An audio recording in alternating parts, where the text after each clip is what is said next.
ఈ దినవాక్య ధ్యానాంశం క్రొత్త సమాధి. మత్తయి సువార్త 27వ అధ్యాయము 60 వచనం.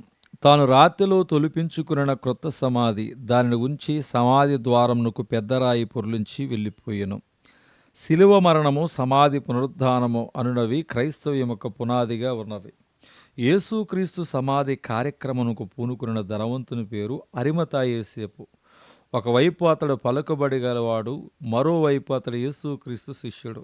ఇతడు తన కొరకు తొలిపించుకున్న క్రొత్త సమాధిలో క్రీస్తు మృతదేహమును ఉంచుట ద్వారా ధనవంతుని యొద్ద అతడు ఉంచబడెను అను యెషయా ప్రవచనము నెరవేరును.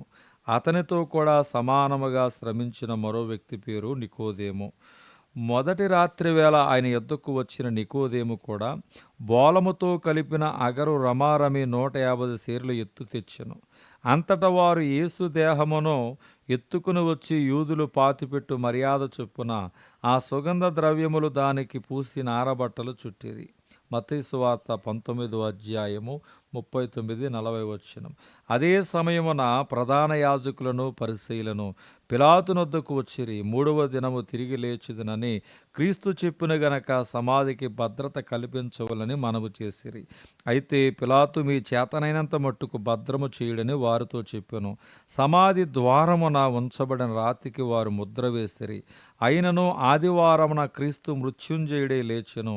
అప్పుడు మరో విధముగా ప్రచారం మొదలుపెట్టిరి.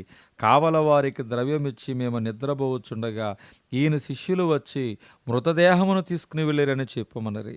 ప్రవక్తయగు యోనా తిమింగలములో కడుపులో ఉన్నట్లు తాను సమాధిలో ఉంటానని చెప్పక భూగర్భములో ఉండును అన్నట్టు విశేషము.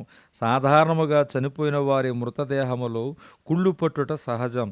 క్రీస్తు జీవితములో ప్రతి ప్రవచనము నెరవేరుటనుటకు అతిశయోక్తి కాదు. నీవు నా ఆత్మను పాతాళములు విడిచిపెట్టవు, నీ పరిశుద్ధిని కుళ్ళు పట్టనివని కీర్తన 16:10 చెప్పబడింది. అపోస్తులైన పేతురు ద్వారా మరో మర్మము మనకు తెలియచేయబడుచున్నది.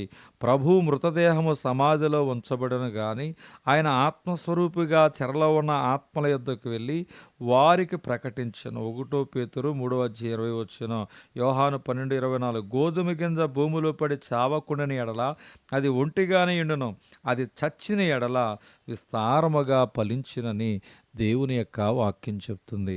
దేవుడి దిన వాక్యము దేవుడు దీవించునుగాక. ఆమేన్.